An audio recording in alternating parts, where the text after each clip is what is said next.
ఆత్మీయ సమ్మేళనం భాగంగా బుజ్జాల కాంతం గారు ఒకసారి మనతో ఉన్నారు, ఆయనతో మాట్లాడదాం. మన నమస్తేనే చెప్పండి, 10 ఏళ్ల కాలం తర్వాత ఇవాళ ఆత్మీయ సమ్మేళనం అని పెట్టుకురు, అసలు ఎందుకోసం?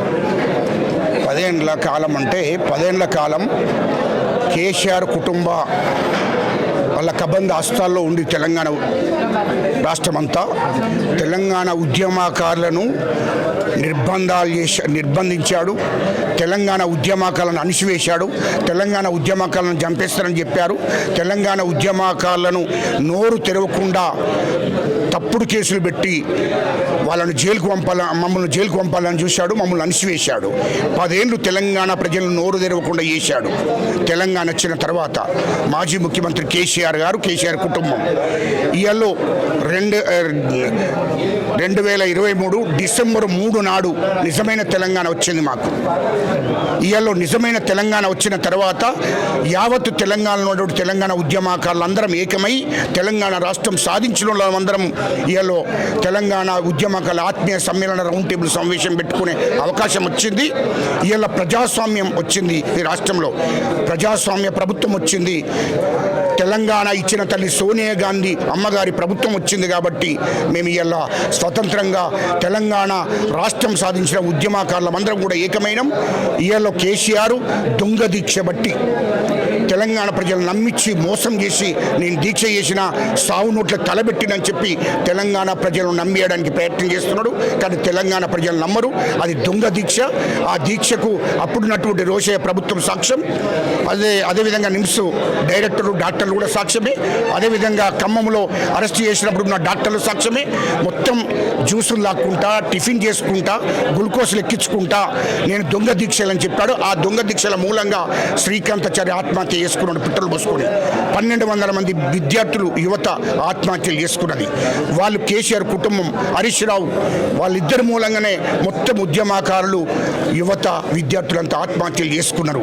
ఇది రాజకీయ లబ్ధి కోసము తెలంగాణ సెంటిమెంట్ను అడ్డు పెట్టుకొని కేసీఆర్ పార్టీని పెట్టుకున్నాడు. తెలంగాణ ప్రజలను మోసం చేసి తెలంగాణ రాష్ట్రంలో పార్టీని పెట్టుకొని తెలంగాణ ప్రజలంతా పోరాడి సాధించినటువంటి తెలంగాణ రాష్ట్రాన్ని ఆయన అధికారంలోకి వచ్చి తెలంగాణ రాష్ట్రాన్ని ఆయన కబ్జాలు పెట్టుకున్నాడు. ఆనాడు నిజాం ఎట్లా పరిపాలన చేసిండో ఆ విధంగా 10 ఏళ్ళు పరిపాలన చేశాడు. కాబట్టి తెలంగాణ ప్రజలందరికీ గుర్తుంది. తెలంగాణ సమాజం అంతా, తెలంగాణ ప్రజలంతా, తెలంగాణ ఉద్యమకారులంతా తెలంగాణ రాష్ట్రం సాధించిన మేమందరం కూడా మరి సోనియా తల్లికి అండగా ఉన్నాం. ఇక్కడ కాంగ్రెస్ ప్రభుత్వానికి అండగా ఉన్నాం. రేవంత్ రెడ్డి గారికి పూర్తి మద్దతు ఇచ్చుకుంటూ ఆయన పక్కన ఉంటామని చెప్పి ఈ సందర్భంగా తెలియజేస్తున్నాం. ఓకే అన్న, ప్రాణాలకు తెగించితే తెలంగాణ వచ్చింది. అట్లాంటి తెలంగాణలో దొరలో చేతిలో పెట్టి ఉద్యమకారులందరూ సైలెంట్గా ఉండి తెలంగాణ ప్రజలకు ద్రోహం చేసినట్టు అనుకుంటలేరా? అవును, తెలంగాణ ప్రజలకు ద్రోహం చేశాడు. తెలంగాణ ఉద్యమకారులకు ద్రోహం చేశాడు. తెలంగాణ ఉద్యమకారులను అణిచివేశాడు. తెలంగాణ ఉద్యమకారులను నిర్బంధించాడు. తెలంగాణ ఉద్యమకారులను నోరు తెరవకుండా చేశాడు. 10 ఏళ్ళు భయభ్రాంతులకు గురి చేశాడు. అది వాస్తవం. కాబట్టి ఇవాళ తెలంగాణ ఉద్యమ అందరినీ కూడా భయభ్రాంతులకు గురి చేసి వాళ్ళని చంపడానికి ప్రయత్నం చేశాడు, జైలుకు పంపడానికి ప్రయత్నం చేశాడు. కాబట్టి ఆనాడు భయపడ్డాం. ఇవాళ తెలంగాణ అసలైన తెలంగాణ వచ్చింది ఎప్పుడంటే డిసెంబర్ 3 నాడు తెలంగాణ ఉద్యమకారులు తెలంగాణ ప్రజలు తీర్పిచ్చారు.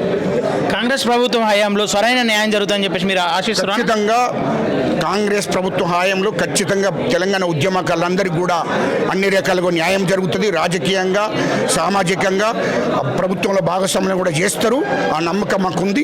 ఖచ్చితంగా కాంగ్రెస్ ప్రభుత్వం ఖచ్చితంగా అందరికీ తెలంగాణ ఉద్యమ నాయకులందరికీ కూడా న్యాయం చేస్తారని ఈ సందర్భంగా. చాలా మంది ఉద్యమకారుల పైన కేసులు లేకుండా ఎఫ్ఐఆర్ కాకుండా ఉన్న వాళ్ళు చాలా మంది, వాళ్ళకి ఎట్లాంటి న్యాయం జరుగుతుంది? ఖచ్చితంగా కేసులు ఉండని లేకపోని తెలంగాణ కోసం ఉద్యమం చేసినటువంటి వాళ్ళందరికీ కూడా న్యాయం చేస్తారు. ఖచ్చితంగా 250 గజాలు ఇస్తారు. ఇల్లు కట్టుకోవడం కోసం కూడా 25 లక్షలు ఇవ్వాలని చెప్పి మేము రాష్ట్ర ప్రభుత్వానికి విజ్ఞప్తి చేశాం. అదేవిధంగా పింఛన్లు కూడా తెలంగాణ ఉద్యమం చేసిన వాళ్లకు, తెలంగాణ అమరవీరుల కుటుంబాలకు కూడా పింఛన్లు ఇవ్వాలని చెప్పి రాష్ట్ర ప్రభుత్వానికి కూడా విజ్ఞప్తి చేస్తున్నాం. Okay, thank you.